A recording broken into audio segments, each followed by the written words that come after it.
Good evening and welcome to RFL. I'm Richard French. As we head into this Labor Day weekend, it is a busy Friday. In a minute, we will speak with Leon Panetta about the explosive report saying that President Trump called fallen soldiers, and I'm quoting now, losers and suckers. The state of our country and the foreign policy will also be part of our conversation with Mr. Panetta and much more.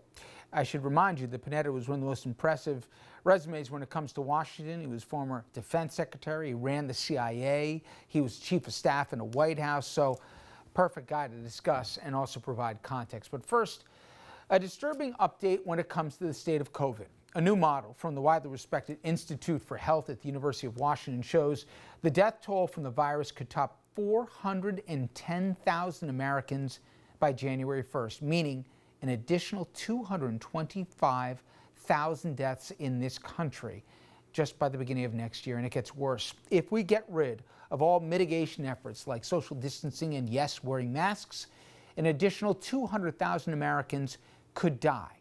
That's it. Wear a mask. 200,000 lives could be saved.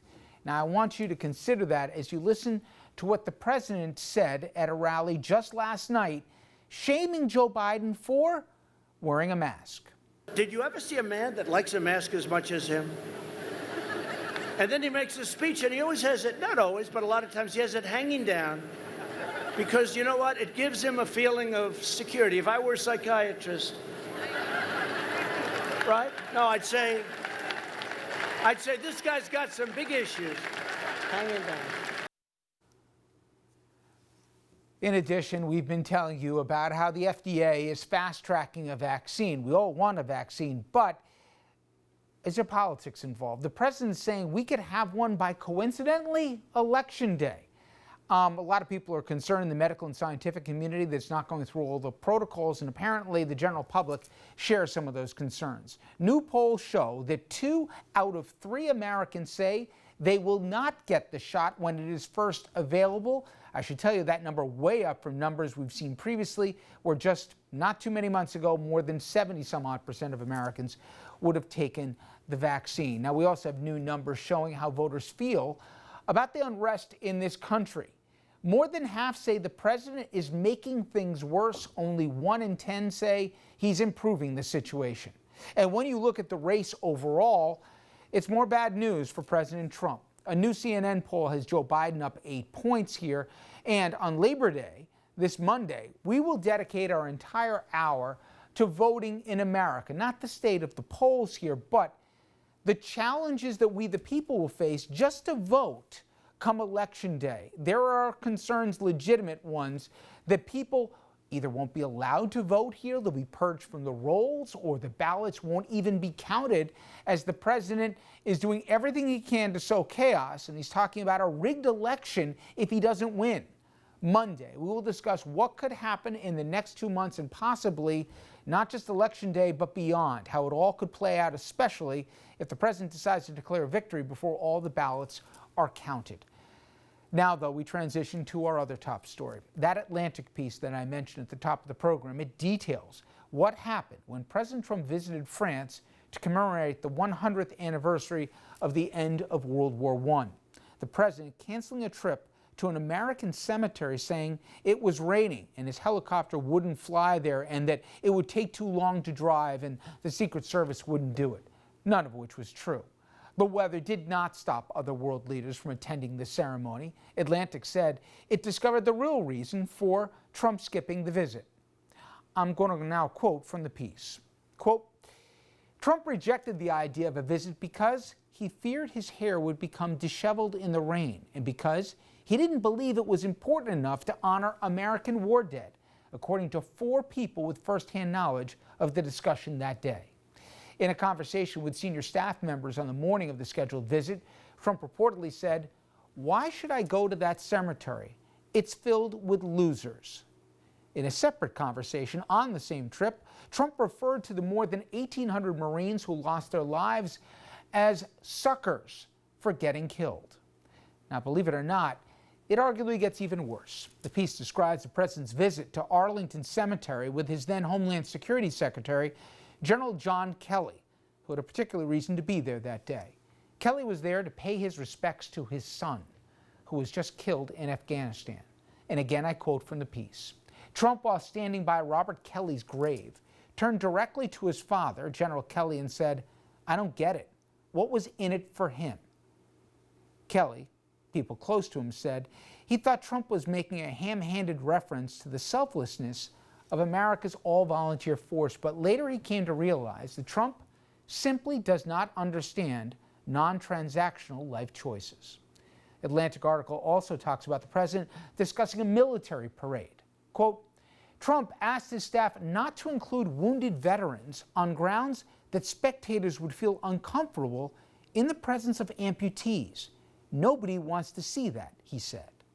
The article also detailed the president's treatment of John McCain, including how he said he didn't want to go to, quote, that loser's funeral, and how Trump was furious that the White House flag was lowered to half-mast for the senator after he died.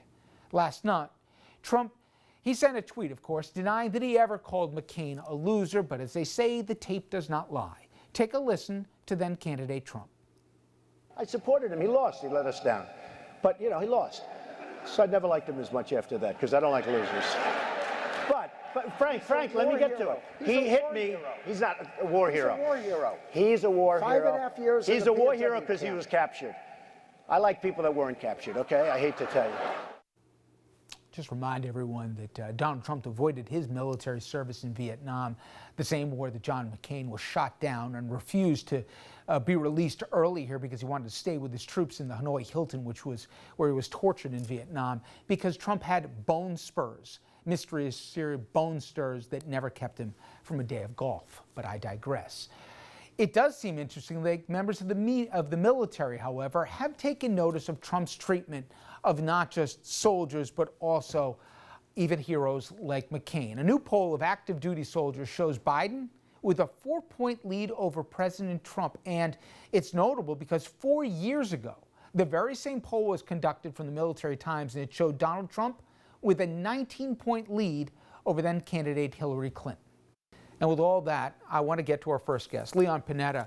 He was a congressman from California for 16 years. He was then President Clinton, chief of staff. After that, he was CIA director and then defense secretary under President Obama. So the man knows of what he speaks. He's kind enough to join us now. And when I was first trying to have a conversation with you, it was before Goldberg's reporting. But as somebody who's been to Arlington Cemetery and has honored the dead, as somebody who's been to Dover Air Force Base, where you witnessed dignified transfers, as somebody who's been to Walter Reed and saw obviously soldiers much different than when they went off to war, to hear a president say that, I know you're not familiar with any of that, but you have better context than the rest of us as a commander-in-chief to say that about his own troops. What was your reaction? Well, it's very difficult to have a commander-in-chief whose responsibility is to deploy our men and women into harm's way, be quoted as calling them losers and suckers. Frankly, if that's what he said, I'm ashamed of having him as commander-in-chief, because frankly, the strength of our country is the men and women in uniform that are willing to put their lives on the line in order to protect our country. I mean, they are the total concept of what an American patriot is all about, because they are willing to be able to serve this country and do it in a way that may cost them their lives. They are owed our thanks and our gratitude and our appreciation, not the kind of words that were used by our commander-in-chief. And the part that to me is unfathomable is, listen, I've been to the cemetery in Normandy. I've been to the cemetery in reference near Paris, I've been to Arlington, but you sit there, you stand there, and to not have the gravity come over you, I don't understand how somebody's DNA couldn't register that. And if he had that conversation with Kelly, with his son literally buried before them, and there's been no denials by Kelly, no denials by Dumford and others who are referenced in this. I know there's other denials, but not for the people that were referenced apparently in the piece. I think it speaks volumes. And I'm curious.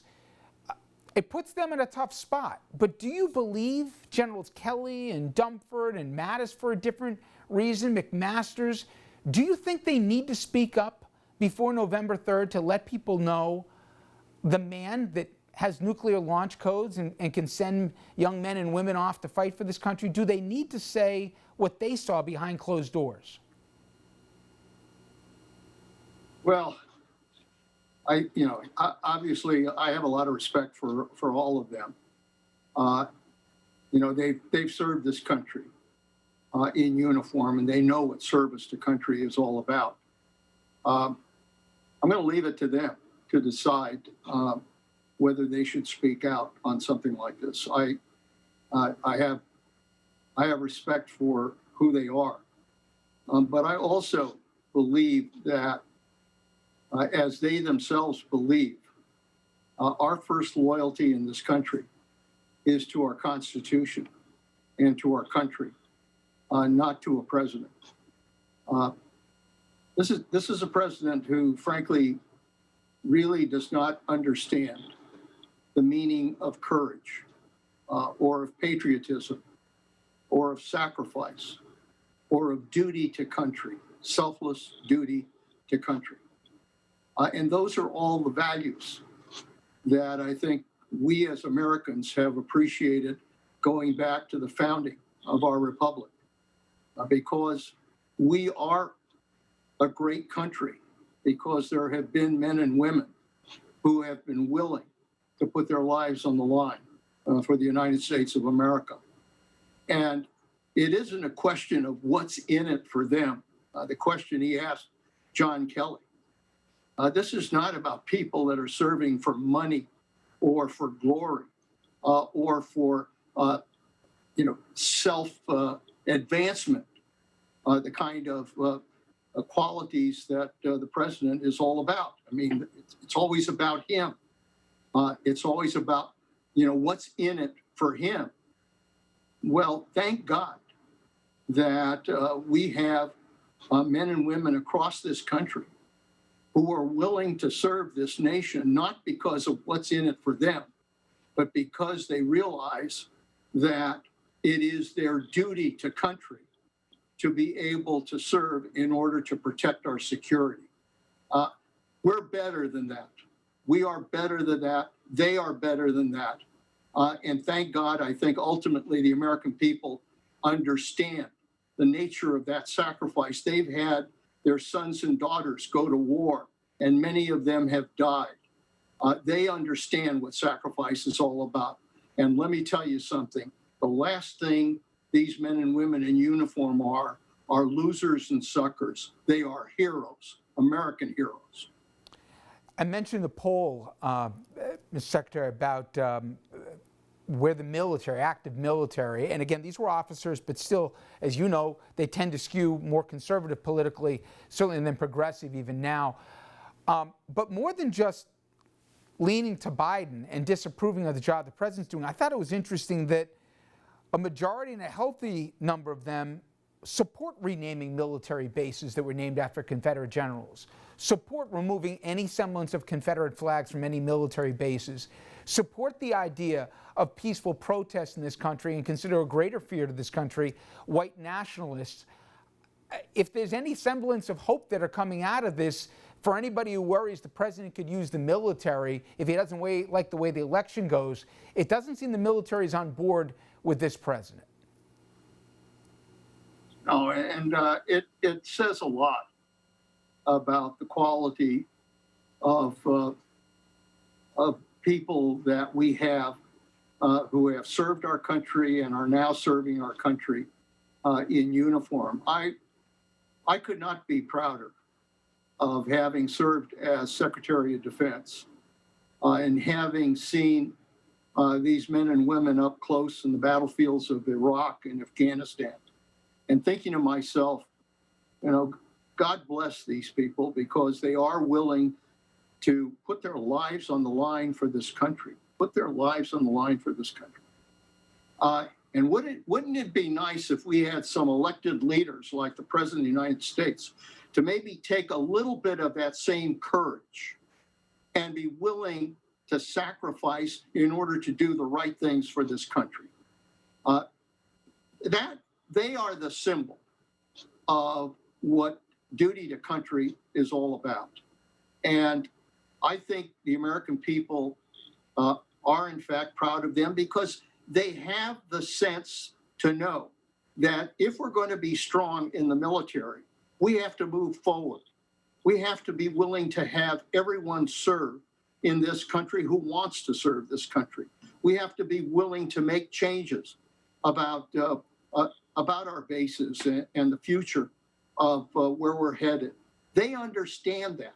They want to live in a country that embraces the values that we are all about. And that's why I think you see the military and military leaders basically saying, no, we don't want somebody to be commander-in-chief who can make comments like calling us losers and suckers and people who he doesn't understand why we're in it. We are in it because we care about this country. I want to ask you a question about this curious relationship between the president and Putin. And I remind everybody that indelible moment in Helsinki when the president actually defending Putin over our own intelligence. President Putin was extremely strong and powerful in his denial today. And what he did is an incredible offer. He offered to have the people working on the case come and work with their investigators with respect to the 12 people. I think that's an incredible offer. Obviously, he was talking about the election interference, but since then, and this is one of those stories that gets lost in the fire hose, it's yesterday's news by the following day, but the Bounty Gate story to me drives me crazy in that it was in his intel briefings, and somehow, because he didn't read it, that somehow mitigates us doing nothing. But he's had 8 conversations about the Russians paying the Taliban to kill our servicemen for financial reward. And I know what he is by this point, Mr. Panetta, but what I don't understand is, and again, you worked in a couple different administrations. If you were part of you ran the CIA, you put the intel briefing together, it was on his desk, or you were his chief of staff, or you ran defense, and the soldiers were partly your responsibility. He had 8 conversations, didn't bring it up once, and even talked about rewarding Russia by putting them into the G7, then I guess the G8.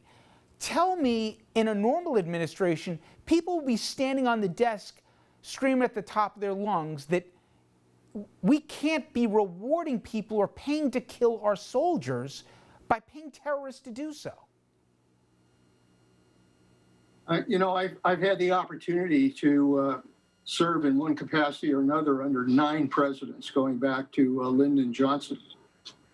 There is not one of those presidents prior to this president who, if presented with intelligence that stated that the Russians were putting bounties on the heads of our men and women in uniform in order to have the Taliban kill our own soldiers. There is not a president that we have had that would not stand up to the Russians and say, you cannot do this. I will not allow you to do this. And to make clear that this is not to be tolerated. To have a president who, has basically said, oh, well, I at first said I wasn't told about this and was not aware of it, and then come back and say, well, yeah, I was told about it, but the language was somehow uncertain.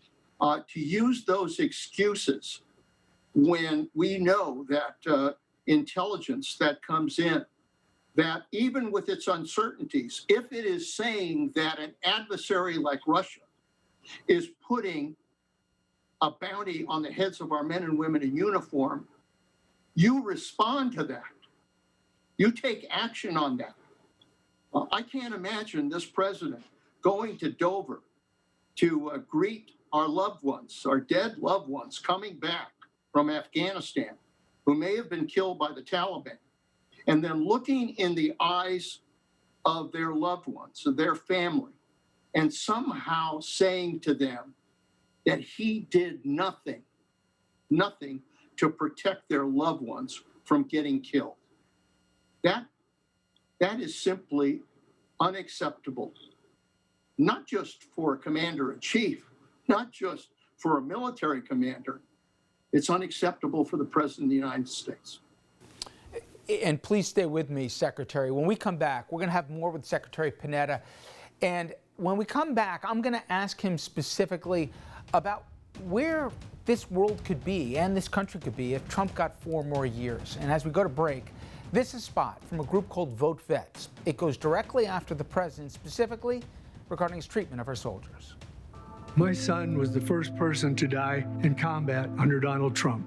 Just 5 days into his presidency, Trump ordered Ryan's SEAL team into Yemen. There was no vital interest at play, just Donald Trump playing big man going to war. Donald Trump demeaned my son's sacrifice to play to the crowd.